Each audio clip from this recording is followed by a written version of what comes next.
Well, good morning, folks. Welcome back to the farm. Gorgeous day here today. And I don't have a whole lot going on today. I got a whole lot of not much actually happening today. The kids are at Granny and Grandpa's. They went for a sleep over there last night, so I'm going to meet them in Beaver Lodge here later today. Pick up the kids, and I think I'm going to pick up some RV antifreeze, winterize that bad boy while the wife's away on vacation, and get it stowed for the winter. I'm feeling my age today, that's for sure. And what is my age? Well, my age is, I'm at the age where doing nothing actually hurts. Like, not just like physically doing stuff and then you're like, oh, I'm really sore today because I worked all those muscles. When you don't do something at all, that really hurts now too. So that's fantastic. So yesterday I got up at 4 o'clock and I drove to Hinton for work. And so you get up and you drive 4.5 hours, you sit in the truck for 4.5 hours, and then a full day of meetings. So you sit for another, whatever that is. And then 4.5 hours drive home, and then just go to bed. So I'm pretty much just looking at a full 20-hour loop of just pretty much being immobile. And I just feel seized up in between my shoulder blades and down to my lower back. So like I said, I'm not going to do much today, but I got to be mobile. I got to move. I got to stretch some things. I got to get some range of motion back so that I don't feel like I slept on a bag of logging chain. I had to go get some sunglasses. I don't know how warm it's going to be today, but boy, is it sunny. It didn't freeze last night, so that's a bonus. Maybe winter will hold off for another couple of days. That'd be all right. I'm not a big fan of winter. I'm definitely a fair weather farmer, that's for sure. Anyways, just over here north of the barn, I gotta pick up a tarp. It's not really a tarp, it's actually like pond liner. So one of my wife's auction finds was it was just a trailer load of junk is what it was. But within that trailer load of junk, there was some pond liner, and we had it underneath the swimming pool is what we did. So I built a pad for the swimming pool, got it all nice and level, and then put screenings down, and then put this pond liner on top, and then put the swimming pool on top of that. Now, I don't know how I did not think of this, because, I mean, how could you not think of this?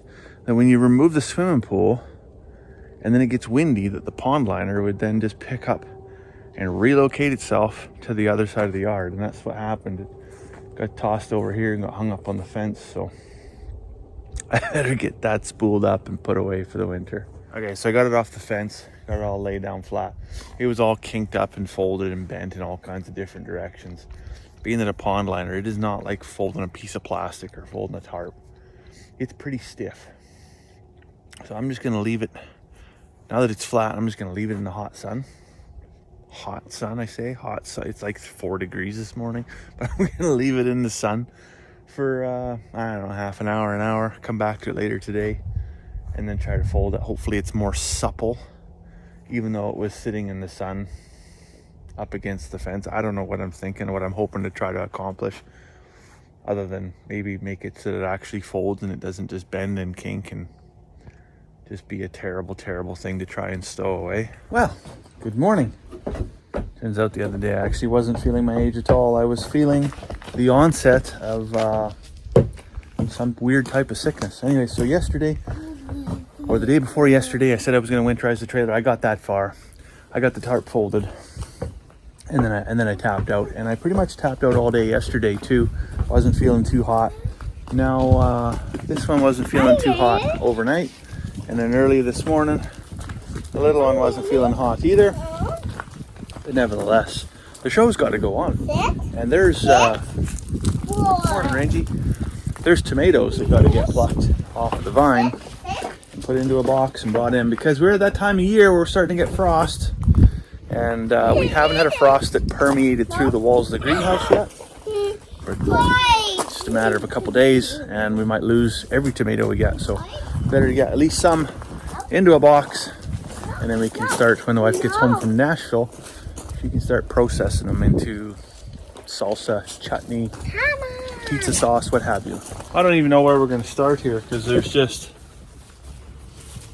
So many doggone tomatoes. And more on this side. Actually, there's some monsters in here. Look at that, like the size of an apple. Look at that big honking thing. Really interesting is we had a few of these tomatoes with this spot on the bottom. So bottom rot on a tomato. What that comes from is actually from a calcium deficiency. And we expected that. So this was our first year growing in the greenhouse. These big raised beds, they were actually full right to the brim. And you can see how the leaf mold, the straw, the manure, and everything that we added to that has broken down and settled quite a lot. We did add oyster shell. We did add eggshell from our chickens, but we may have to add some more oyster shell in there as a base layer, and then add more straw, more manure, more compost, just to get these beds topped up here before winter again. And then there'll be minimal soil disturbance in the spring. We'll just be able to direct plant right into the raised beds. So now why would I want to top up the beds with compost now as opposed to doing that in the spring? Well, here's what I want to do is I want to take advantage of the fact that a lot of these garden centers, the PV Marts, the Home Depots, whatever, are probably going to have lots of bales of compost that are probably going to come on sale here right away because the end of the growing season is here. So I'm going to buy that, hopefully while it's on sale, fill the beds, and then tarp, because this cover's coming off the winter, I will tarp the beds in so that they're protected from the elements. The wind and all that stuff can't whip that compost, that soil out of there. And then in the spring, when we go put this big tarp back on, we'll uncover the beds and we'll be ready to grow.